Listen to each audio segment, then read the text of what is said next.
They said it would be just one night. It's only until the plumbers finish, Kylie smiled, nudging my suitcase into the motel room.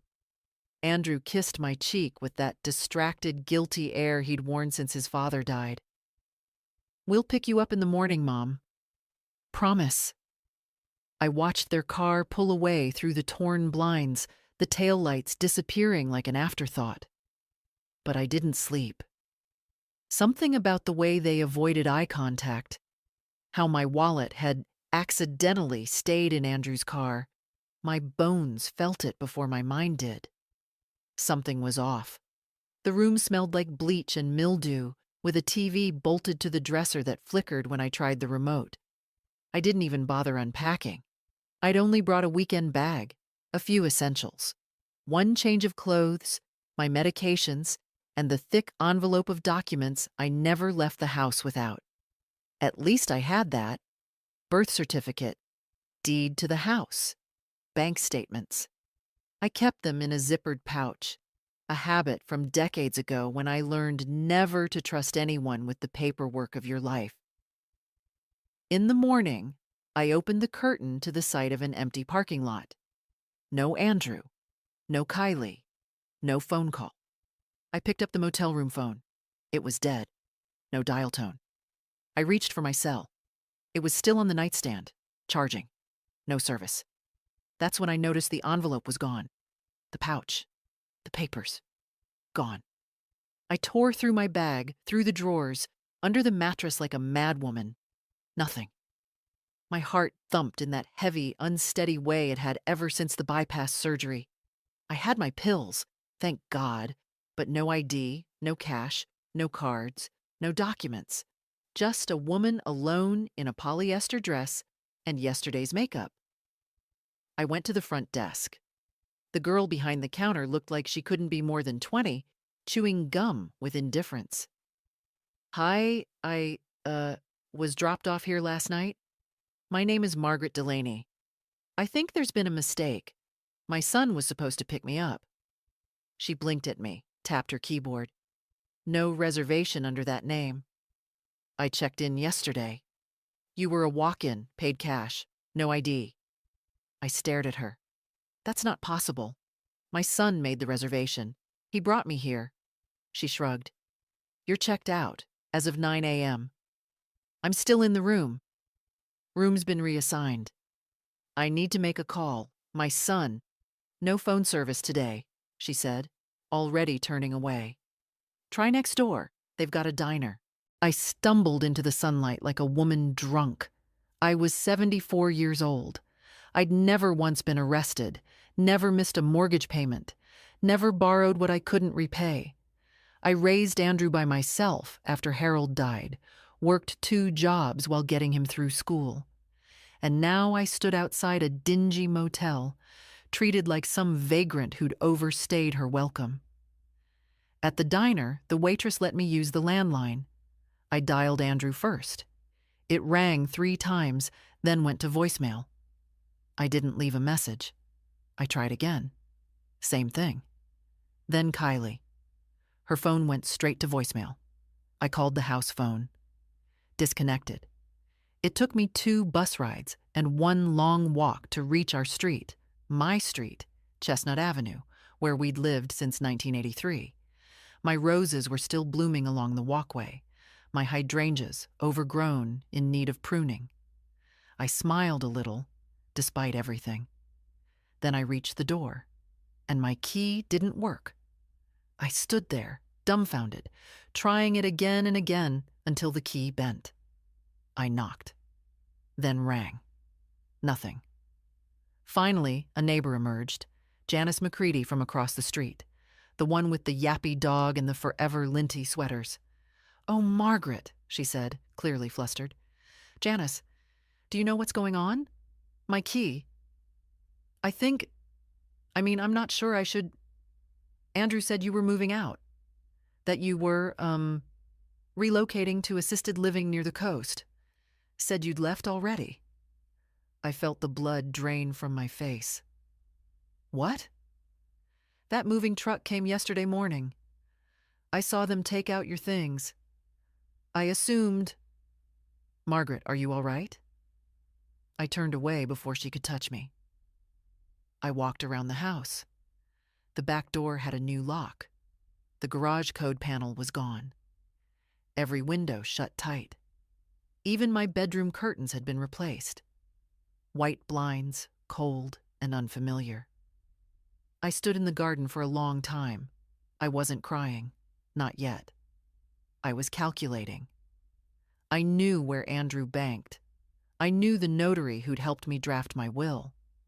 I knew the contact at the county records office who once complimented my raspberry jam and told me, "You're sharper than most people half your age." I wasn't broken. Not yet. That night, I slept at a women's shelter downtown. It was clean, quiet, and the lady at the front desk gave me tea and didn't ask questions when I said I had nowhere else to go. I lay on the cot, staring at the ceiling.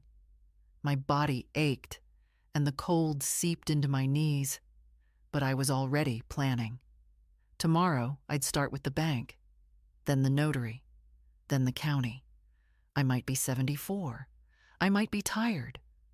But I still knew how to take care of myself. They thought they could erase me. They were wrong. The bank was my first stop. I arrived as the doors opened, the morning sun still low enough to throw long shadows across the sidewalk. Inside, the air smelled of printer paper and air conditioning. I walked up to the customer service desk with my back straight and my jaw set. "Good morning," I said calmly. "I need to speak to someone about my accounts. My name is Margaret Delaney."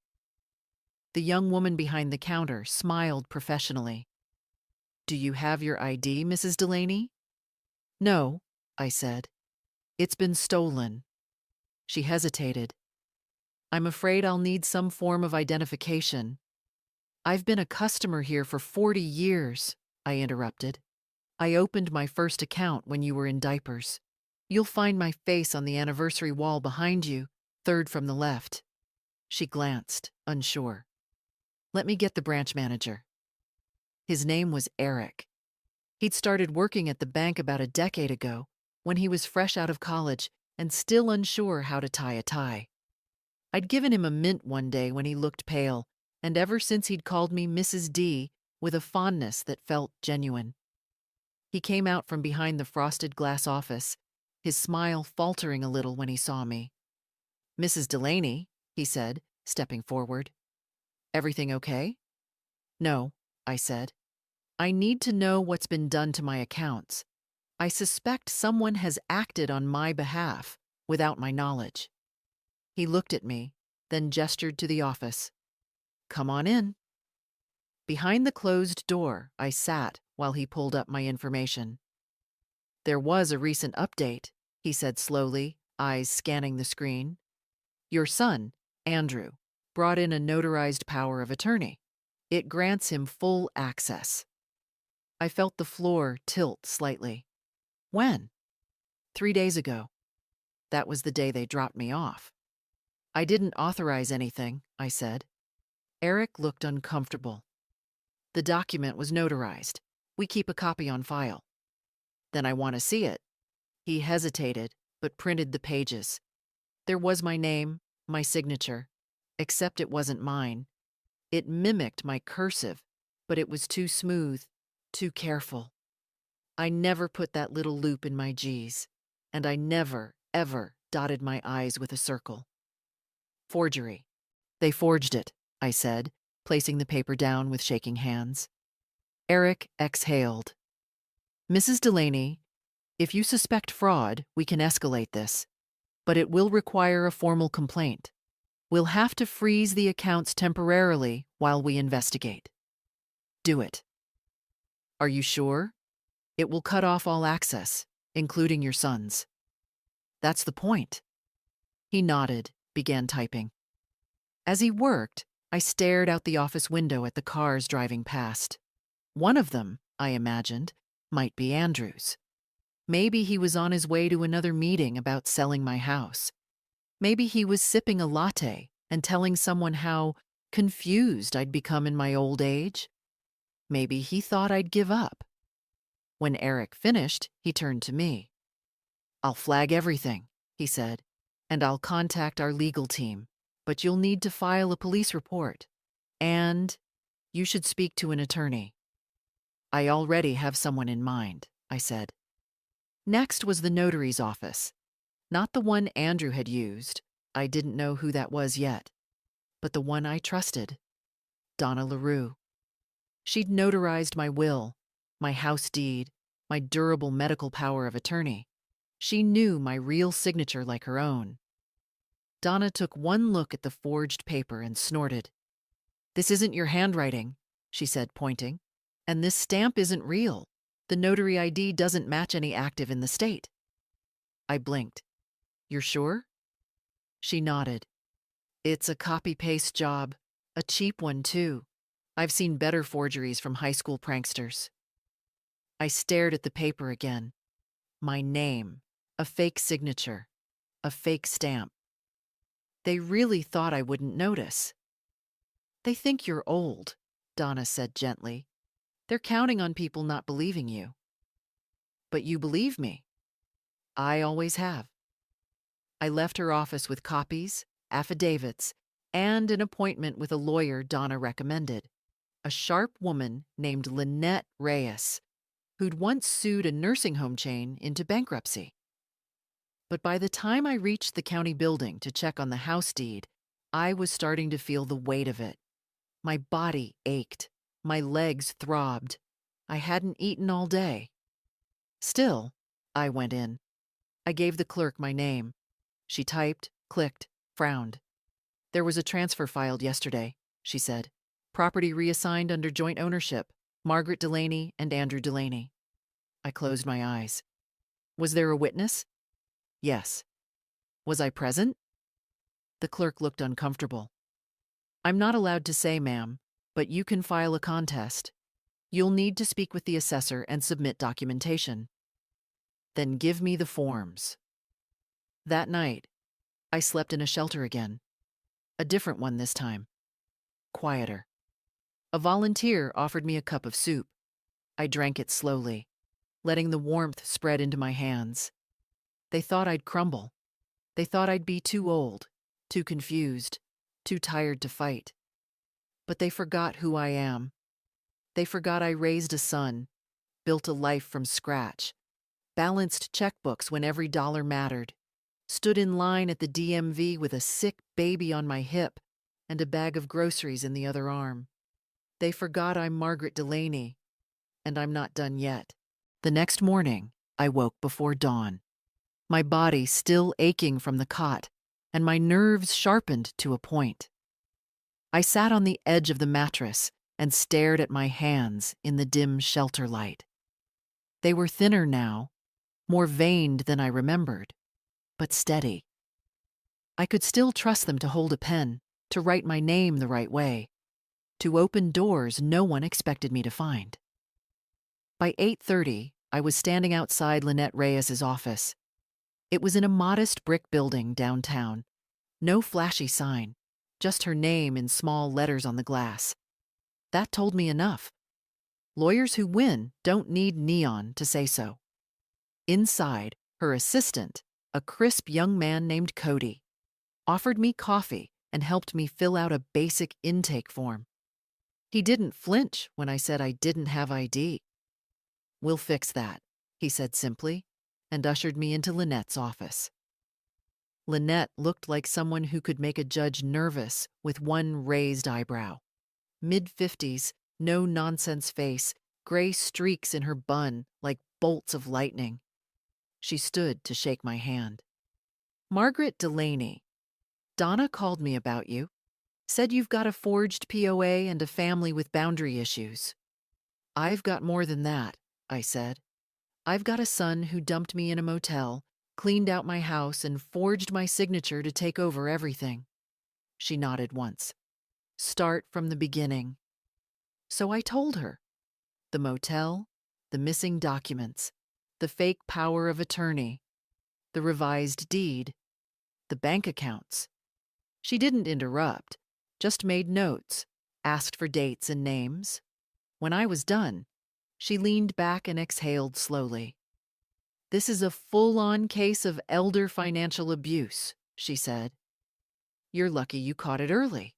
Most people don't realize until everything's already sold or lost. I only caught it because I couldn't get back into my house." "Well," she said, "we're going to make sure you do. What can we do first?" "Emergency injunction to freeze any financial activity tied to your name, especially real estate. Then we challenge the POA, file for fraud investigation, and if necessary, criminal charges. The forged signature alone is a felony. And if your son's wife was involved, she's liable too." "I don't want to ruin his life," I said quietly, almost surprised by my own voice. "But I want mine back." Lynette looked at me evenly. "Then we do this clean and fast. You'll need to stay off the radar for a bit.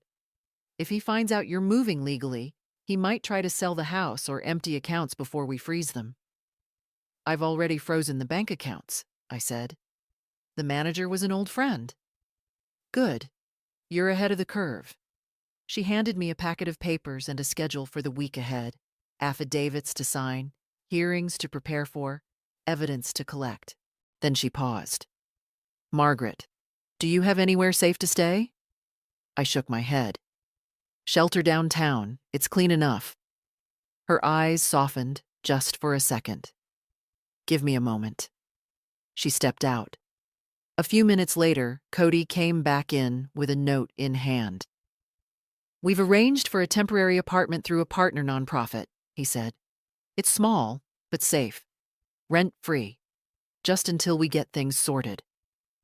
I wanted to argue. Pride rose up like a reflex, hot and foolish. But I was tired. And I knew this wasn't charity. This was strategy. "Thank you," I said. That night, I sat on a real bed in a quiet room with a locked door and a lamp that worked. The apartment was no bigger than a shoebox, but it had dignity. A kitchenette, a little desk, a bathroom with clean towels. I ran the faucet just to hear the sound of something that belonged to me again. I pulled out a notepad and started writing. A list of everything I remembered being taken. House, Chestnut Avenue, primary checking account, pension account, automatic deposits. Power of attorney, forged. Insurance contacts, social security information. Then I started another list. People who believe me. Donna, Eric at the bank, Lynette, myself. That last name, I circled it. Twice. The next day, Lynette filed the emergency injunction. We had a hearing date, but until then, I needed to prepare. I took the bus across town to the Central Records office, spoke to a clerk named Rosalind, who still wore the same bright green glasses I remembered from years ago when I used to drop off Harold's property taxes. She greeted me with a cautious smile. "Mrs. Delaney, I haven't seen you in a while." "I've been busy losing my life to my son's ambitions," I said dryly. "I need any records of deed transfers from the last 10 days." She didn't ask questions, just printed them out and quietly slid them across the counter. There it was, in ink and county seal. A new deed listing Andrew Delaney as joint owner based on voluntary transfer and agreement. My signature looked clean, too clean. Rosalind leaned in. He came in with a woman, blonde, maybe mid-30s, seemed nervous, signed fast. "Kylie." I thanked her and left. At the pharmacy, I paid in cash for a week's supply of my medication. That part scared me the most. Not the legal fight, not the house, not even the money, but the idea of waking up one morning with nothing in my bloodstream to hold my body upright. I couldn't afford weakness. That night, back in the apartment, I looked at the deed again. I thought of the hydrangeas, my bookshelves, the teacups Harold brought me from Tokyo, all under someone else's name now. No, not someone else's. Mine. Still mine. And I was going to take it back, page by page, signature by signature. Even if I had to walk into court in orthopedic shoes and a coat too thin for spring, I'd do it. Because they dropped me off and thought that was the end. But it wasn't the end. It was only the beginning. I woke early again, before the sun filtered through the blinds of the little apartment. My body wasn't used to stillness. Years of waking to alarm clocks, to Harold's coughs, to Andrew's cries in the night, had trained me to rise before the world did. Old habits, like old hurts, don't go quietly. I sat at the kitchen table with a mug of instant coffee, reading the photocopies of the forged deed Lynette had highlighted. Voluntary transfer. That word, voluntary, burned hotter than any betrayal. There was nothing voluntary about being abandoned in a motel without money or phone access. Nothing voluntary in watching your life repackaged under someone else's name. Lynette had scheduled our first court date. Just a motion hearing to freeze the house deed, to stop Andrew from selling it. It was next Thursday. That gave us 5 days. I spent those days collecting evidence. First, I went to the moving company. It wasn't hard.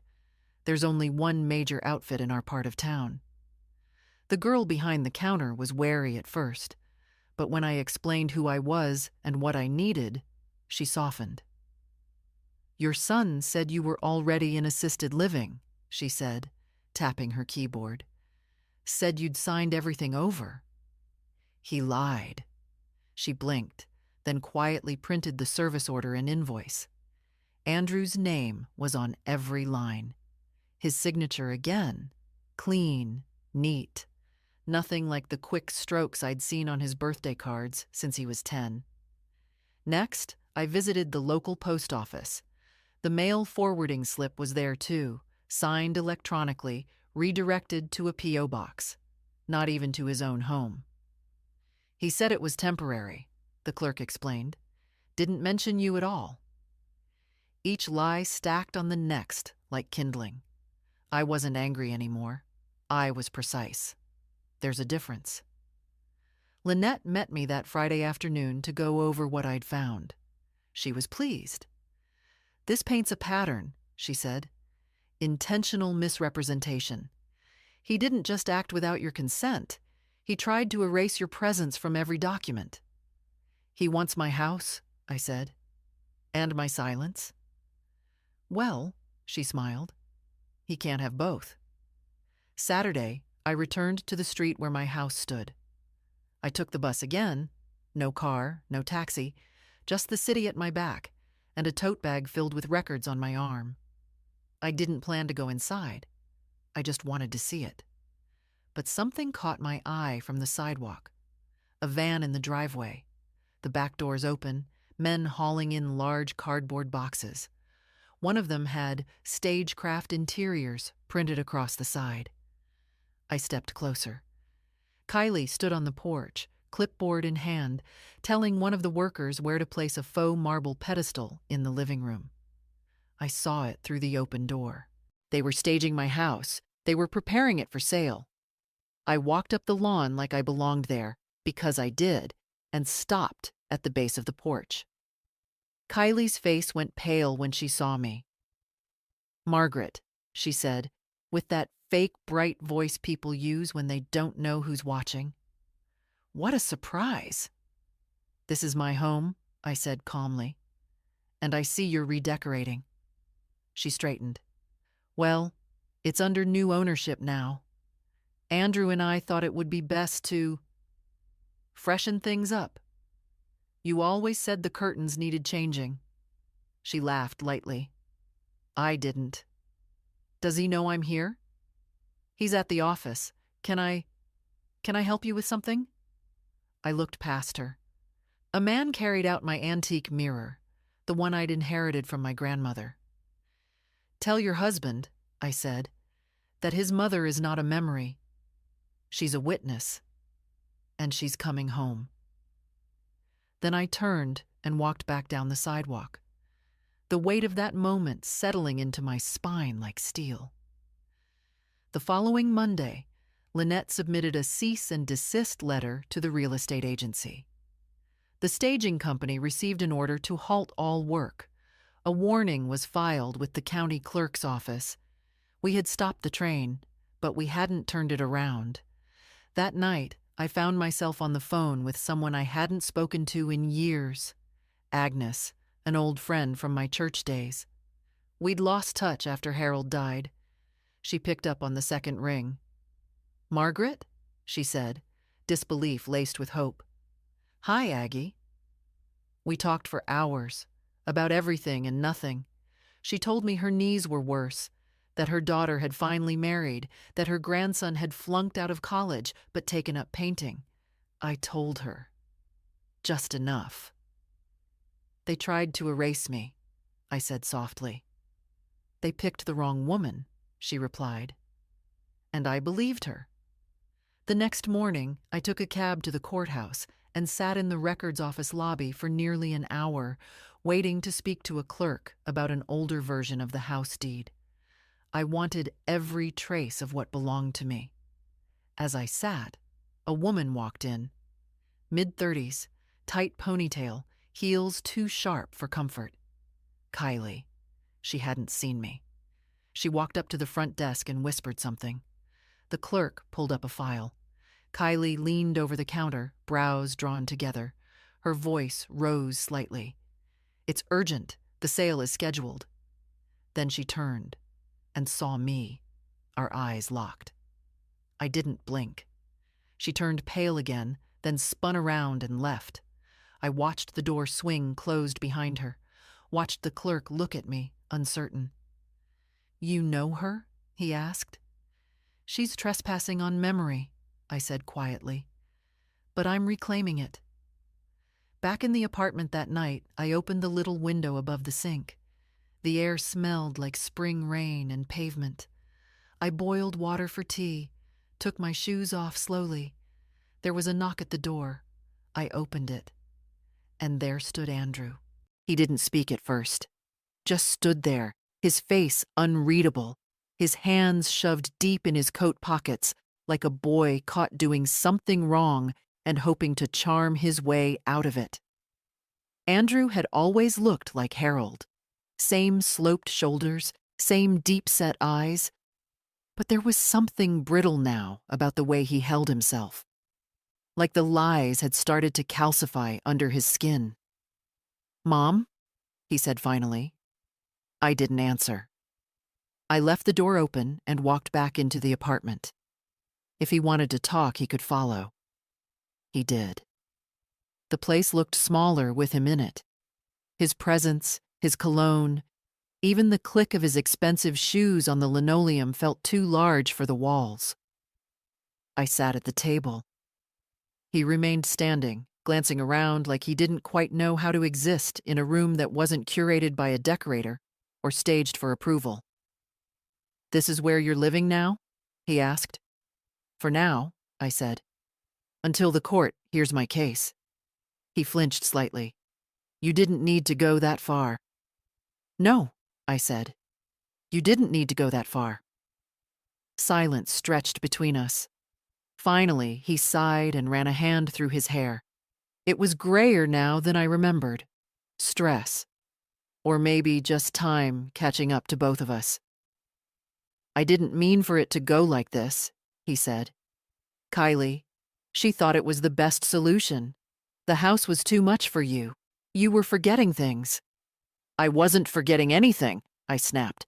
"You just stopped listening." He looked away. "You lied to me," I continued, voice low. "You took me to a motel and left me there with no phone, no money, no keys. You forged my name. You transferred the deed. You tried to erase me from my own life. That's not true." "Which part?" He didn't answer. "I changed your diapers, Andrew. I sat up with you through croup and nightmares and broken hearts. I gave you everything I had, my time, my savings, my strength. And when I got old, when I slowed down, you decided I was inconvenient." "That's not fair," he said quietly. "Fairness ended when you signed my name to a lie." He sat down across from me, his elbows on the table like he was suddenly too tired to hold up his own shame. "We were drowning," he said. "The mortgage, Kylie's medical bills, the twins' school fees. I kept thinking if I could just sell the house, just get a little ahead, I could fix everything. I thought you'd understand. You didn't even ask." He didn't deny it. He just stared at the chipped mug in front of him, as if it held the answers. "Mom, I know it was wrong. I do. But can't we fix it quietly? Without dragging everything into court?" I leaned forward slightly. "You want me to stay quiet so you can keep the house?" "I want us to heal," he said. "To move on." "You mean pretend it didn't happen? Let you keep what isn't yours and call it peace?" "I didn't mean to hurt you." "But you did." He was silent for a long time. "I didn't expect you to fight back," he said finally. That, more than anything, told me everything I needed to know. "No," I said. "You didn't." I stood. He did too. "I'm not your victim, Andrew. I'm not your burden. I'm your mother. And if I have to spend the rest of my life reminding you what that means, in court, in records, in sworn affidavits, I will." He looked at me, and something passed over his face. Regret, maybe. Or just the dawning realization that I wasn't bluffing. "I'll see you in court," I said. He left without another word. That night, I didn't sleep much. I lay awake, listening to the hum of the refrigerator, the occasional car outside, the soft buzz of streetlights. My body hurt. My heart hurt more. But there was no part of me that doubted what I'd done. I wasn't just defending my home. I was defending the woman I'd spent 74 years becoming. The next morning, Lynette called. "He came to see you, didn't he?" "Yes." "Good," she said. "That means he's scared." "Should I be?" She paused. "No, but you should be ready." I was. Because when your own child forgets who you are, what you've given, what you've endured, you don't argue. You remind them. You return, piece by piece, until your name means something again. And I hadn't even started. I didn't go outside for the next 2 days. Not because I was afraid, but because I needed quiet. The kind of stillness that lets you hear yourself think without the noise of other people's shame or excuses. I stayed in the apartment with my notes, my papers, my coffee cooling beside a stack of affidavits that had started to feel like armor. I read every line of that forged deed until the curves of my own name, copied, stolen, felt like bruises. By Wednesday morning, I was ready. Lynette picked me up at 8 sharp. She drove a small, silver sedan that smelled faintly of lemon and steel resolve. She didn't talk much on the way to the courthouse, and I didn't need her to. We were 2 women walking into battle with different scars, but the same aim. At the courthouse entrance, I spotted him. Andrew stood with Kylie by the marble steps, both dressed like they were going to a fundraiser. He in a tailored navy suit. She in a pearl-colored blouse that probably cost more than my rent. They looked polished, presentable, deliberate, but they flinched when they saw me. Good. We didn't greet each other. There was nothing left to say out here. Inside the courtroom, everything felt too bright. The windows let in the unforgiving kind of morning light that lays bare everything. Lines, flaws, falseness. I sat beside Lynette, papers in hand, watching as the clerk called our case. Delaney versus Delaney, motion for injunction? The judge was a woman. Older, sharp-browed, silver-haired like me. I liked her immediately. Lynette stood first. Her voice was calm, deliberate, surgical. Your Honor, my client, Mrs. Margaret Delaney, has been the victim of a calculated and unlawful effort to remove her from her home and control her financial assets through the use of a forged power of attorney and unauthorized property transfer. She submitted the evidence.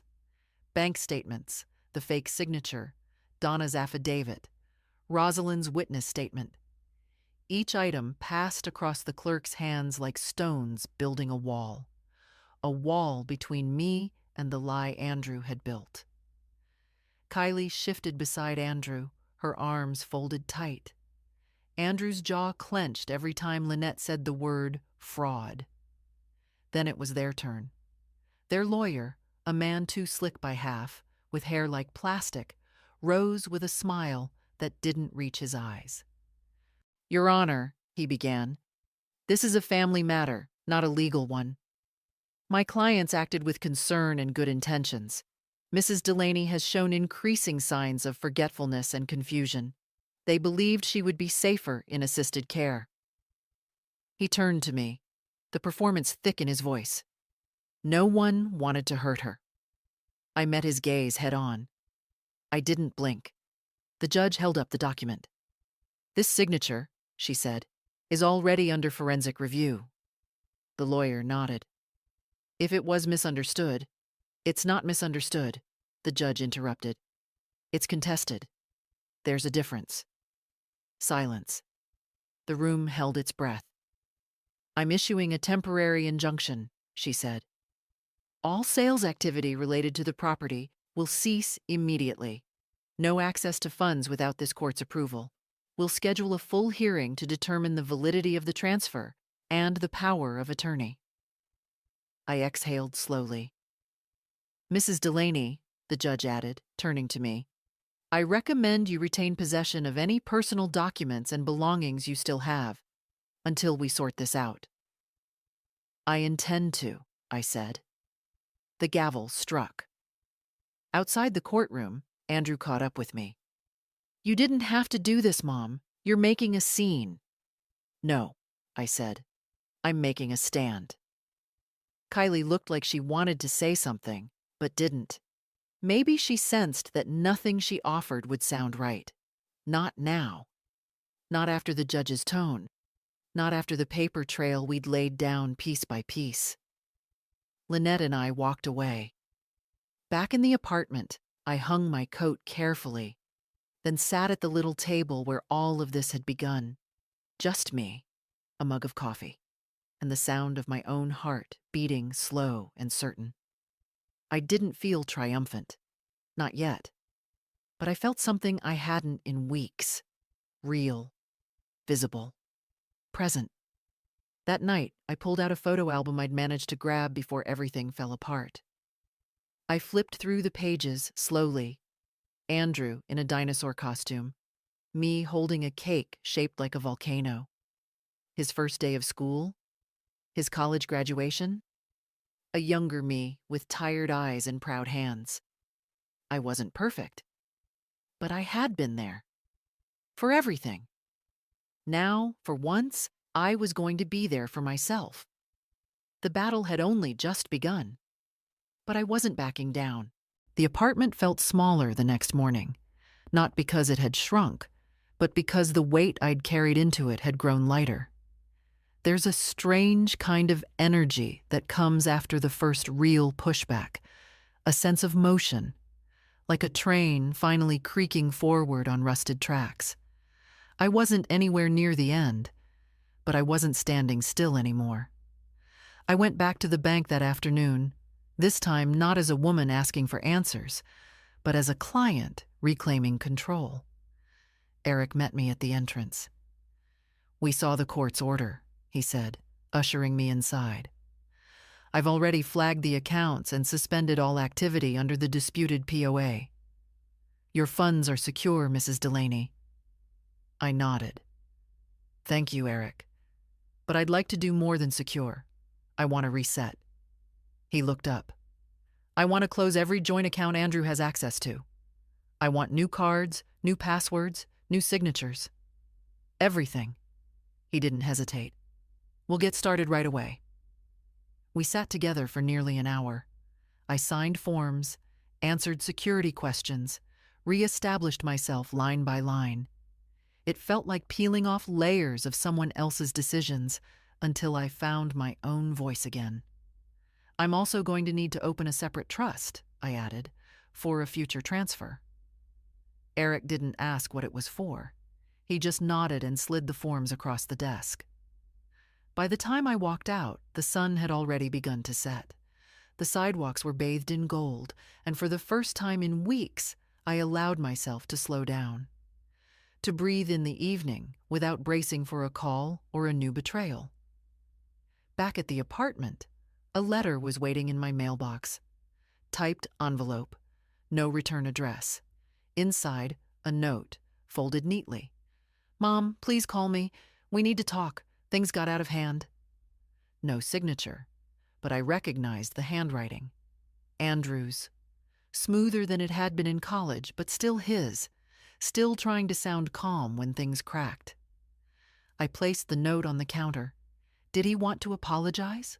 Or just to negotiate? Was he scared of losing the house or of losing me?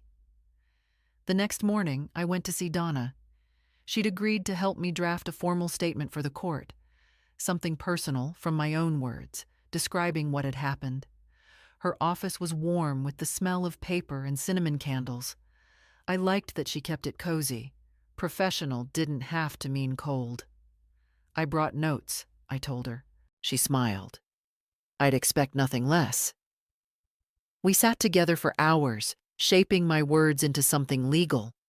Not just emotional, not just outrage, but truth. When we finished, she looked up at me. "This isn't just about getting your house back, is it?" I shook my head. "It's about my name, my voice, my place in the story." Donna nodded. "Then you're already winning." Later that day, Lynette called. "They've filed a response," she said. "They're claiming your memory is impaired, that you consented but forgot. They've attached letters from 2 doctors, none of whom have treated you." My throat tightened. "Can they do that?" "They can try," she said. "But they'll have to prove it in court. And I've already lined up a neurologist willing to evaluate you independently. Someone reputable." "Good." "They're grasping, Margaret. That's what this is." I stared at the envelope on my counter again. The unsigned note. "They're scared." "Yes," Lynette said.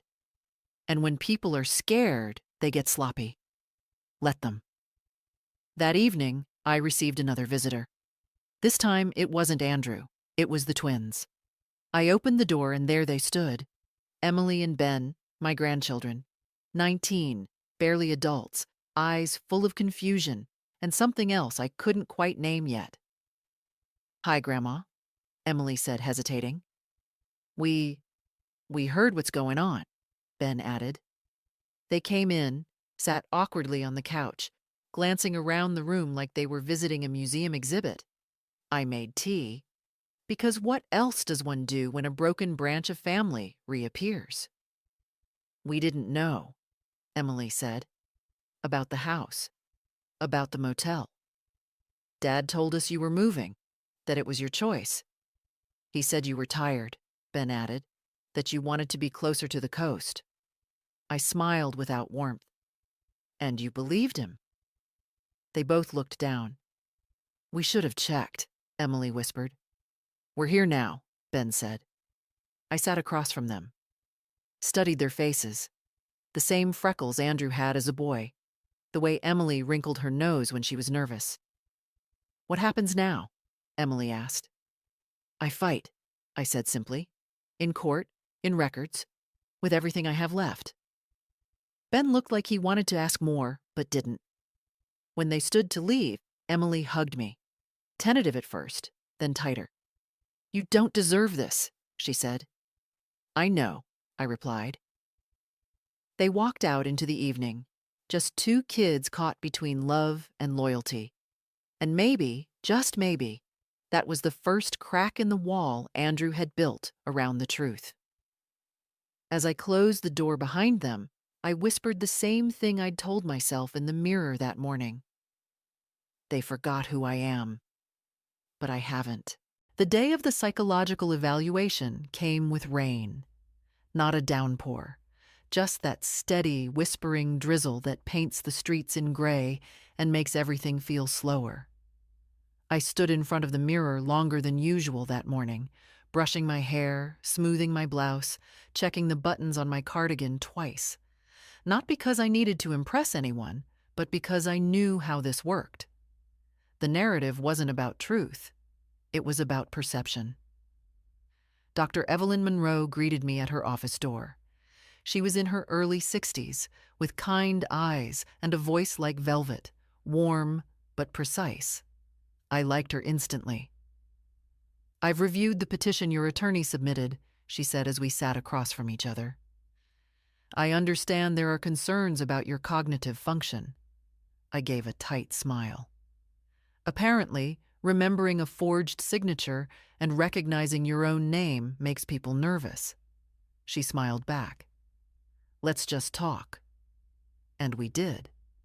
For over an hour, she asked questions about dates, names, my medications, my past, current events. I recited all the U.S. presidents backwards, starting from Biden, listed my childhood addresses, explained compound interest. We discussed my weekly routine, my financial choices, my sleep habits. Halfway through, she paused and said, "You seem more grounded than most people my age." "I raised a son through 2 recessions and a mortgage crisis," I said. "You don't get through that by being foggy." She laughed, not condescendingly, genuinely. When it was done, she handed me a small printed card. "You'll receive a formal report in a few days, but I can tell you this much now. You're more than capable. Whatever they're suggesting, it won't hold in court." I nodded. "Thank you." "I'm sorry you're going through this," she said softly. "I'm not," I replied. "Not anymore." Later that afternoon, Lynette called. She already had word from Dr. Monroe. "I'll submit the preliminary findings first thing tomorrow," she said. "They tried to preempt it with another letter from an out-of-state psychiatrist who's never met you." Desperate? Exactly. That evening, I sat at my little kitchen table, staring at the rain-streaked window. The apartment didn't feel small anymore. It felt like a command center. Every corner held a strategy. Every drawer had papers that could outlast someone's lies. My phone buzzed. A message from Andrew. "Mom, please, we need to stop this. Let's talk." I didn't reply. He'd said we needed to talk before, at the motel, through notes, outside the courtroom. Every talk he'd proposed came after another layer of his deceit peeled off. Every request was wrapped in fear, not love. Still, I couldn't sleep that night. Not because I doubted myself, but because I was grieving something no one else could see. The mother I'd been for him. The woman who had covered his mistakes, paid his debts, cheered his victories even when he barely looked back. That mother had been laid to rest somewhere between a motel parking lot and a forged document. But another woman had risen in her place, one who remembered the value of her own name. The next day, Lynette and I met to finalize the complaint for the full hearing. We were not just contesting the deed transfer and the power of attorney, we were pressing charges. Fraud, financial abuse, elder coercion, she listed out, ticking them off like groceries. "We'll start with civil, but if the DA picks it up, there could be criminal charges too." I nodded. Then I handed her something I hadn't told her about before. It was a copy of a check I'd written to Andrew 2 years ago, $75,000. Marked, business loan. A signature in my own hand. Below it, a notarized agreement he'd signed, promising repayment within 12 months. He'd never paid a cent. Lynette raised an eyebrow. "Why didn't you mention this before?" "Because I thought I was being a good mother," I said. "Turns out I was just being used." She slipped the check into the folder. "This helps. Shows a pattern. This wasn't a one-time mistake. It was a slow bleed." That night, I got another visitor. Not Andrew, not the twins. Kylie. She knocked softly, like she didn't want to be heard by herself. I opened the door but didn't step aside. "Margaret," she said, voice shaking slightly. "Can we talk? Only if it's not about how things got out of hand." She looked down. "Andrew's losing sleep. The kids are scared. He's not himself. Then maybe he's finally meeting the part of himself he left behind." She didn't smile. "I didn't want to do it this way." "No," I said. "You wanted it quiet. No scandal. Just one more signature from the old woman you thought would stay quiet." "I thought you were tired," she whispered. "I thought you wanted rest." I wanted respect. Silence. "I can't make him stop," she said. "But maybe I could help." I crossed my arms. "Why?" "Because I don't think you'll stop. And part of me doesn't want you to." I studied her face. There was something true in it. Not redemption, maybe, but recognition. She pulled something from her purse. A flash drive. "These are the emails, the documents, the communication with the staging company. I kept backups, just in case." I took it. "You'll have to testify," I said. "I know." "Against your husband." "I know." She turned to leave, then paused. "He thought you'd go quietly." I didn't respond. She walked away. I locked the door and stared at the flash drive in my hand. Tomorrow, I'd open it. But tonight, I'd sit with the knowledge that the tide had shifted again. He thought I wouldn't fight. He thought I'd fold. But I'm still here. And I am not done. I waited until morning before plugging in the flash drive. There was power in that choice. Not rushing, not reacting. Just waiting, calmly, on my terms. I brewed tea, took my pills, and opened the blinds to let in the pale light of another cloudy morning. Only then did I sit down at the little desk, open my laptop, and slide the drive into the port. It loaded slowly, like something reluctant to reveal its truth. Inside were neatly labeled folders: deed prep, POA drafts, interior contracts, sale timeline. But it was the folder marked correspondence that made my hands still. I clicked. Emails. Dozens of them. Between Andrew and Kylie. Between Andrew and realtors. Between Andrew and a lawyer I'd never heard of. One thread dated back months before the motel. Subject line: "Mom's assets. Urgent." I scrolled. If she gets difficult, we'll say she's confused. Her memory's been slipping anyway. The key is to stay ahead of her. We can have the papers notarized in advance. She doesn't need to be there. Just get someone who'll stamp. Once she's settled somewhere else, we'll change the locks. Make it seem like it was her decision all along. I sat back in the chair, the screen still glowing. I wasn't just pushed out. I was planned out. And now I had proof.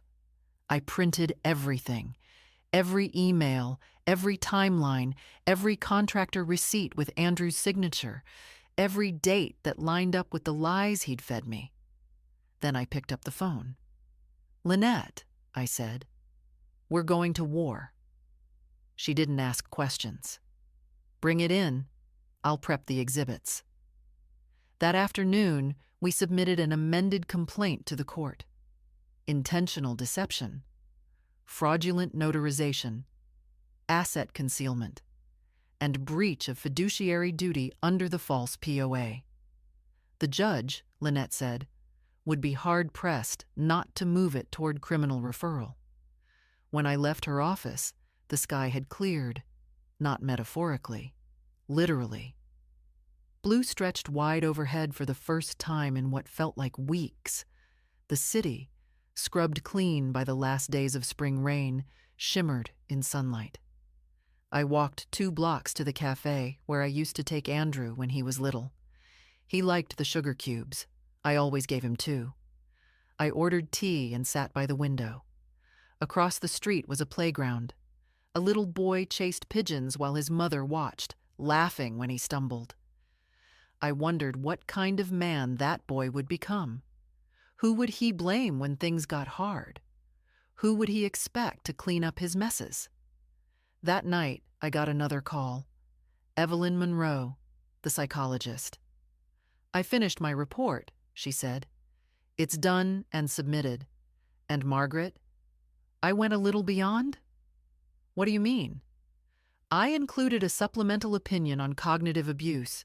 Based on your history, your independence, and the timeline, it's clear to me that your son used manufactured concern as a weapon." I was quiet. "Most people don't fight back," she added. "They're too afraid of losing what little they have left."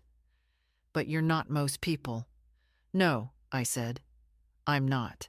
The next day, the court clerk called. The hearing date was moved up.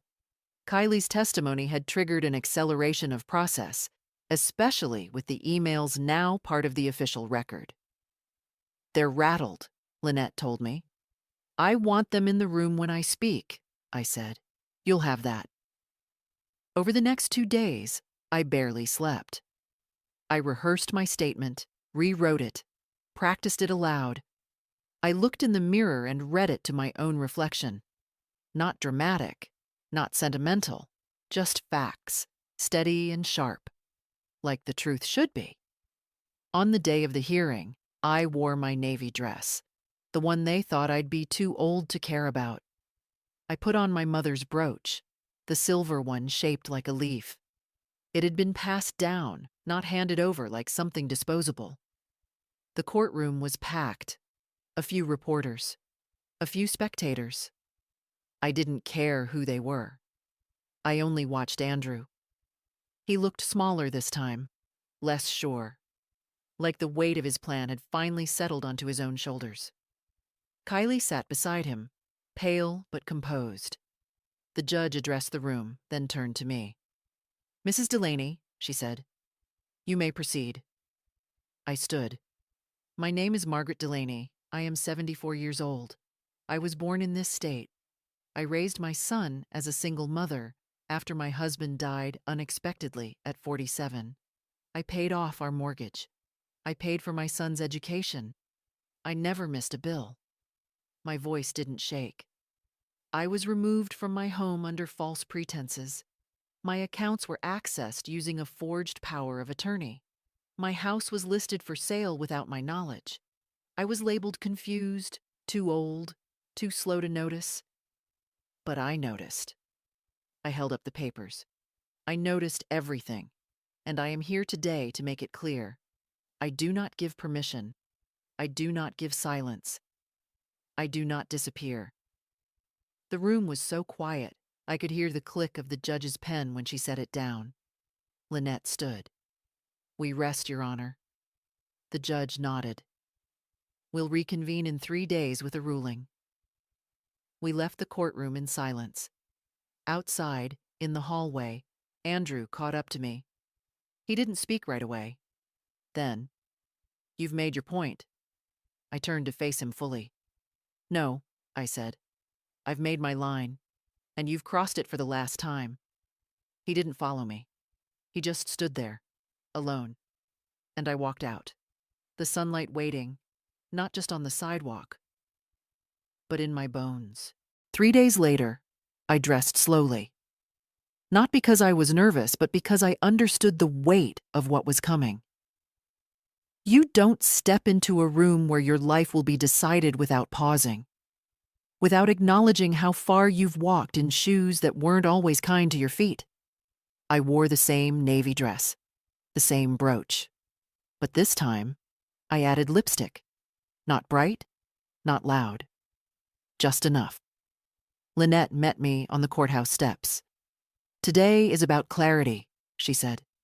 "The judge has all the evidence, all the testimony. Now it's up to her." Inside, the courtroom was quieter than before. Fewer people, no reporters. Just those who had to be there, and those who had nowhere else left to stand. Andrew sat with his lawyer, shoulders tight. Kylie wasn't beside him this time. Instead, she sat on the other side of the room, alone. The judge entered. We stood, sat, waited. She read from a prepared statement, her tone calm and firm, the cadence of someone who'd weighed every word with care. In the matter of Delaney versus Delaney, the court finds that the power of attorney filed on behalf of Mr. Andrew Delaney was fraudulent, lacking verifiable consent, and improperly notarized. Furthermore, the transfer of property was executed under misrepresentation and without the voluntary participation of the original deed holder, Mrs. Margaret Delaney. She paused. Effective immediately, all rights, ownership, and control revert to Mrs. Delaney. All accounts accessed under the forged POA will be subject to audit. The sale is void. The locks will be changed under court supervision. I heard a gasp. I don't know if it was Andrew or me. The judge continued. Additionally, this court recommends referral for potential criminal investigation under the jurisdiction of the district attorney. Charges may include fraud, elder abuse, and unlawful possession of property. It landed like thunder in the room. Andrew turned to his lawyer. The man leaned in, whispered fast. Andrew's hands twitched on the table. The judge looked at me. Mrs. Delaney, your case sets precedent, not just for legal remedy, but for dignity. You remembered who you are. Let the record show the court did too. I stood when she exited, not because anyone asked, but because I needed the weight of the moment to settle upright in my spine. Outside, the sun was high. Lynette walked beside me, papers in hand, quiet satisfaction in her step. That's the hard part, she said. No, I replied. That was the necessary part. The hard part came before. The silence. The doubt. We reached the sidewalk. She turned to me. What now? I looked down the street. Home. That word had changed. Not just a house, not just brick and windows and roses by the fence, but a place I never left behind, even when someone tried to take it. I go back, I said, and this time, I carry the key. Later that afternoon, a locksmith, hired by the court, met me at my own front door. He was kind, didn't ask questions, just nodded as I showed him the door, the garage, the side gate. Within the hour, every lock had been changed, every trace of their access removed. I stepped inside. Dust on the floor. A faint scent of staged furniture polish. But it was still mine. The couch was gone. So were the curtains, but the floorboards creaked in all the right places, and the sunlight hit the kitchen tiles like it always had. I walked room to room. Found my grandmother's mirror, left in the garage, wrapped in a moving blanket. Found my teacups in a box labeled donations. I unpacked them slowly, placing them one by one into the cupboard where they belonged. Not for charity, for continuity. That night, I sat in the living room, on a chair they hadn't taken, with a cup of tea in my hand. Outside, the wind stirred the hydrangeas. Inside, I felt something settle. Not joy, not triumph, just truth. I hadn't won everything, but I had reclaimed myself, and that, I realized, was enough. I didn't expect the phone to ring that night. Not after the ruling, not after the locks had been changed, and the house had been made mine again, not just by law, but by presence. I had turned on every light, opened every cabinet, and let the silence know I was home. Silence doesn't always mean peace. Sometimes it just means no one's listening. So when the phone rang, I almost didn't answer, but I did. Hi, Grandma. Emily's voice, small but steady. Hello, sweetheart. I heard, it's over. I glanced around the living room. Boxes still sat in corners. My feet ached from walking on cold tile all day. But yes, it's over. A pause. I'm glad, she said. I didn't know what to do before. I still don't. That's all right, I told her. You don't have to know. You just have to be honest. I want to come see you. You can. She exhaled like she'd been holding her breath all week. I'll bring Ben, if that's okay. Of course. She hesitated again, then quietly, I'm sorry for not asking questions sooner. You were told not to. Another pause. He told us you were losing it, that you forgot things, that you were better off. He needed you to believe that, I said, so he wouldn't have to explain what he was doing. Do you hate him? That stopped me. I thought about the motel, the bank, the forged documents, the look on his face when he realized I wasn't going to disappear. No, I said, but I no longer excuse him. The line went quiet, and then Emily whispered, That makes sense. We set a time for the next afternoon. When they arrived, I was in the garden, clipping dead blooms, turning the soil. My hands were dirty, and my knees ached, but the sun was warm, and I welcomed it like a guest I hadn't seen in months. They walked up the path slowly. Ben taller than I remembered, Emily with her arms folded, like she wasn't sure if she was allowed to unfold them. You can come in, I said. This is still your grandma's house. Inside, we sat in the kitchen. I made sandwiches. Not the kind they grew up with. My hands weren't as fast as they used to be, but good enough. We ate in near silence. Then Ben spoke. Is Dad going to jail? I don't know, I said. That's not in my hands now. It's in the district attorney's. Emily stared at her plate. He's angry. He says you ruined everything. I imagine he does. He says you turned on him. I sipped my tea. No, he turned on me. I just turned back around. Ben nodded like he didn't fully understand, but respected it anyway. You didn't deserve this, Emily said. No one does, I replied. But that doesn't stop it from happening. I didn't ask them to take sides. I didn't scold or explain further. I just let them sit in the house they once ran through with popsicles and let the weight of everything settle where it belonged. Later, Emily walked into the living room. She stood in front of the fireplace, staring at the empty space where my photos used to be. They packed all this up, she said. They did. Why? To make it look like I'd already left. She turned around. Do you have the pictures? I nodded. In a box.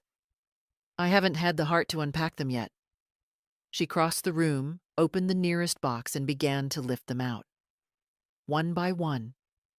Frames wrapped in newspaper, memories unwrapped carefully. Ben joined her. They placed them back on the mantel, me with Harold, Andrew as a boy, Emily's kindergarten picture, the faded photo of my mother in her wedding dress. The room began to look like mine again, not because of the walls, because of what they held. When they left, I hugged them both. No tears, just long, quiet embraces, the kind that carry both apology and forgiveness without needing to say either. After they were gone, I sat back in the kitchen and stared at the table, at the note Andrew had left me in the apartment, still folded, still unsigned, still unanswered. I didn't need to open it again. I knew what it said. What mattered now was what I said, and what I chose to say was nothing. Sometimes silence isn't absence. Sometimes it's the most powerful sentence of all. The next morning, I called Donna. I need a new will, I told her, and a living trust. She didn't ask why. She just said, come in at noon. The last one I'd made was nearly 15 years ago, when Harold had just passed, and Andrew was still someone I believed in without hesitation. Back then, the house had been left to him by default. My accounts, my belongings, even the little cedar box that held my wedding ring. I'd trusted him to carry all of it forward with care. Now, every clause needed rewriting. When I arrived, Donna had already drawn up a draft. We reviewed it line by line. I took my time. Not because I doubted her, but because I wasn't going to sign another paper without knowing exactly what it meant. No house to Andrew, I said. No access to accounts, no healthcare decisions, nothing. Understood, she said. And if he contests it? We'll add a no contest clause, she replied. Anyone who challenges the will forfeits everything. I nodded. She passed me the pen. I signed my name slowly, carefully, the real way, with the broken loop in my G and the slight slant in my D. My signature, imperfect, unmistakable. When I was done, she notarized it herself. The stamp clicked down onto the paper like the sound of a door locking behind you. I'll keep a copy on file, she said, and I'll notify Lynette. Good. Back home, I opened the box of keepsakes I hadn't touched since moving back in. Inside were photos, cards, old recipe clippings, and, near the bottom, a letter from Harold, written the year before he died. His handwriting always looked like it had been pressed too hard into the page. If you ever have to stand alone, Maggie, you stand with your back straight and your hands steady. You've always been stronger than you let on. I read it twice, then folded it carefully and placed it in the drawer beside my bed. That evening, I received a letter in the mail, real envelope, real stamp. From Andrew, no return address. Inside, a handwritten page. Mom, you've made your point. I know you don't want to hear from me, but I'm writing anyway. Not to excuse myself. I know I crossed a line. I panicked. I let Kylie's fear and our debt push me into something unforgivable. But I need you to know, it wasn't hate. It was weakness. I thought I was protecting you. I was really protecting myself. I'm sorry. I don't expect forgiveness, but I wanted to say it anyway. Andrew. I folded the letter and placed it in the same drawer as Harold's, not because it held the same weight, but because it came from the same son who once brought me dandelions in a paper cup. I didn't respond. Apologies are seeds. Let them rest in the dirt. Some grow, some don't. The next morning, I called a woman named Esther. She was a social worker I'd met years ago through church. Retired now, but still sharp, still involved. We had tea on the porch, and I told her what had happened. All of it. Not for sympathy, but for purpose. I want to help other women like me, I said. The ones who get pushed out of their own lives. The ones who think being quiet is the same as being safe. She nodded. There's a shelter program that could use someone like you. They've been looking for women with lived experience, not just lawyers. Real voices. I'm interested. Then we'll get you in. That evening, I stood in the kitchen and looked around. The cupboards still weren't full. The house still echoed in certain corners. But it was mine again, and I was no longer afraid of the quiet. I pulled out a notebook from the drawer, wrote on the first page, this is how it started. Not with a bang, not with a betrayal, but with forgetting who I was, and then remembering, loud enough to be heard. I closed it. There was more to write. But for now, I had peace. Not because they gave it to me, because I claimed it. The first time I stood in front of the women at the shelter, I didn't plan to say much. I'd brought tea and cookies, something small, something ordinary. The staff introduced me simply, Margaret's here to share her story, if she's comfortable. I wasn't sure I was, but I stood anyway. Because I remembered what it felt like to have no one look you in the eye, to be seen as a problem, not a person. There were 9 women in the room, different ages, different faces, but the same tiredness in the shoulders, the same caution behind their eyes. I didn't begin with the motel, I began with the house. I lived in that house for 39 years, I said. My son was raised there, My husband died there. My garden bloomed every spring. It was mine. They watched me, silent, waiting. And then one day, someone decided I didn't need it anymore. I told them everything, slowly, plainly. No drama, no embellishment, just the facts, the forged documents, the bank, the courtroom, the silence, the memory of my own name. One woman, maybe 50, asked, "How did you know it was really happening? That it wasn't just you losing control?" "I didn't," I said. "Not at first. Because that's how they do it. They take your confidence first, then your keys." They laughed, quietly, bitterly. But they understood. "I got it all back," I said. "Not everything I lost, but everything I needed." When I left that day, one of the staff members caught my hand. "They're going to ask for you again. You know that, right?" "I'm not a speaker," I said. "No, but you're a mirror. And they haven't seen themselves clearly in a long time." That night, I sat in the living room with a blanket over my knees and the old photo albums spread out around me. I paused at one page.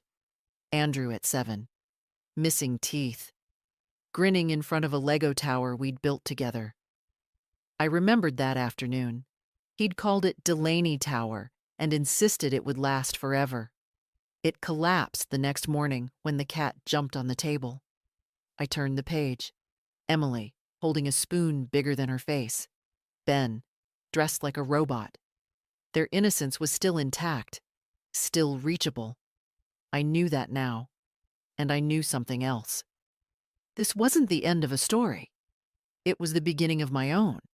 Not the one I gave away as a mother, not the one I managed for others as a wife, but the one I wrote myself, finally, and without apology. A week later, I returned to court, not for my case, but for the DA's announcement. Formal charges, fraud, elder financial abuse, forgery, and misrepresentation. Andrew didn't look at me in the hallway. Kylie did. She gave a slight nod. She would testify, they said. The emails, the flash drive, her witness statement. All of it confirmed. She wasn't innocent, but she was cooperative. That mattered now. I didn't speak at the press table. I didn't need to. The law was speaking for me now. Lynette met me outside afterward. "They might offer him a plea deal," she said. "Will it keep him from doing this to someone else?" "Yes." "Then let it happen." She studied me for a long moment. "You're different." "No," I said. "I'm finally the same on the outside as I've always been inside." That afternoon, I went to the hardware store, bought paint, soft blue for the kitchen, pale green for the hallway, something clean, something new. The young man at the register offered to carry it to my car. I let him. "You doing all this yourself?" he asked. "I've done harder things," I said. And I had. Back home, I changed into old clothes, opened the windows, and started rolling color over the walls. One strip at a time, one layer at a time, covering what had been, preparing for what would be. The paint dried slowly. Each morning, I'd walk through the house with a mug of tea and touch the walls with my fingers. Not to check the finish, but to feel the shift. The way a room changes when it becomes yours again. The way silence can finally sound like peace. I took my time with the rest. Rehung the curtains. Planted basil in the window box. Called the roofer about the leak I'd ignored for years, always thinking someone else would handle it. Now I wanted the responsibility. Wanted the choice.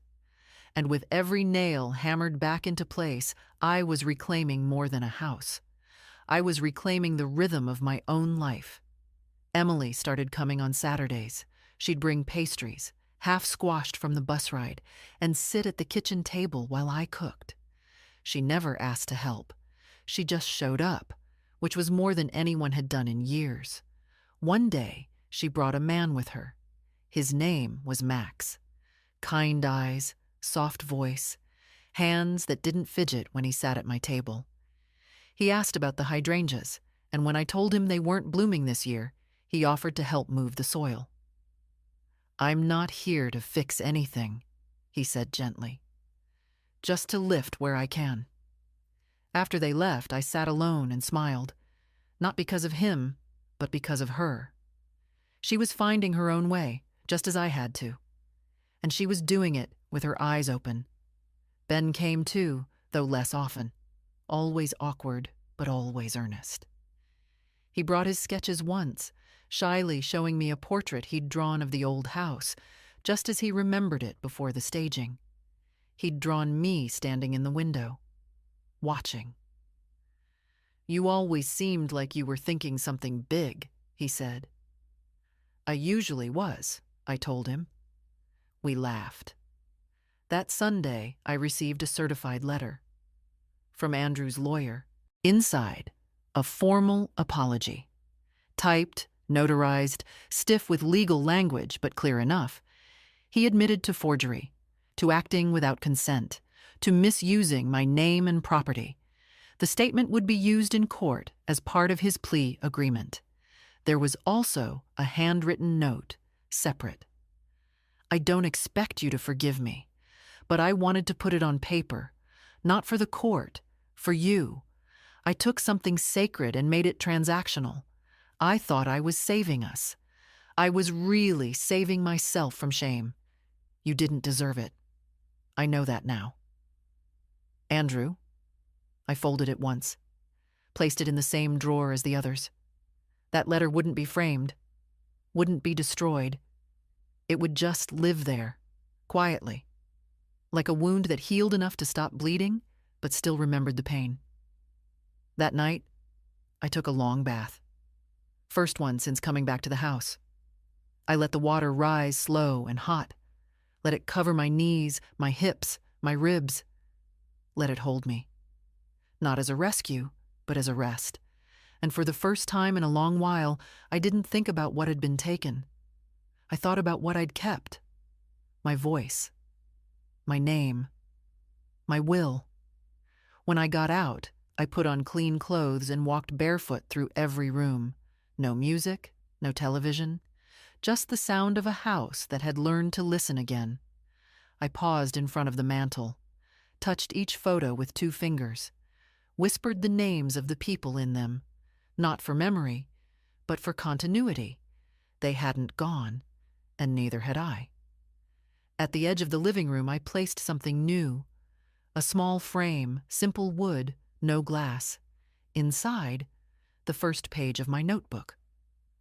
This is how it started. And underneath it, a blank page, waiting.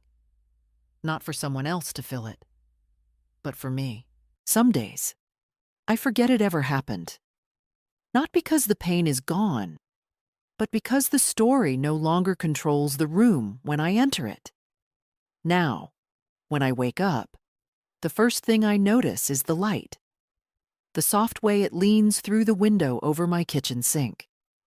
How it rests on the floor where I used to stand every morning for 40 years. Not as something nostalgic, but as something earned.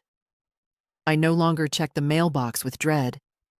I no longer second-guess the sound of a knock.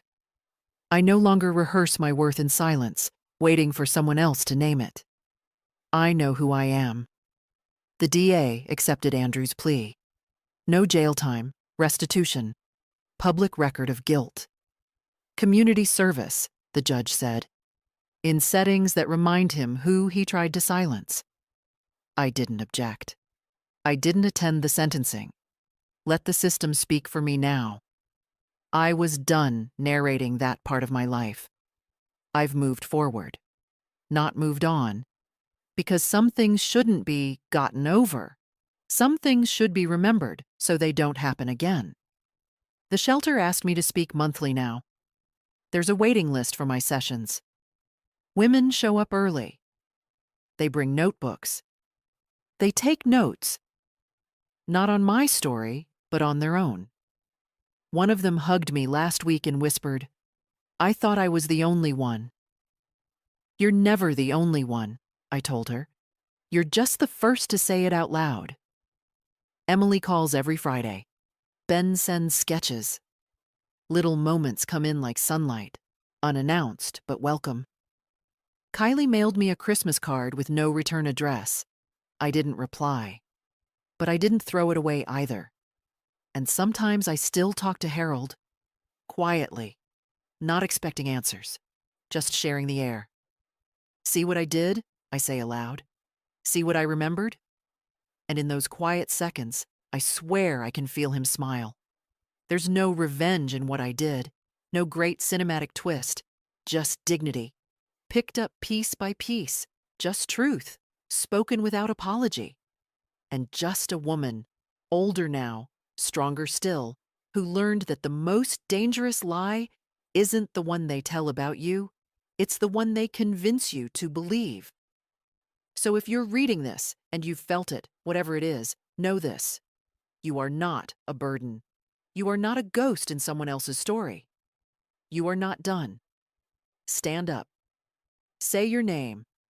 Take one small thing back today, your password, your bank account, your keys, and then take the next. You don't need to burn bridges to walk away. You just need to remember. You were never supposed to disappear quietly. Not you, not ever.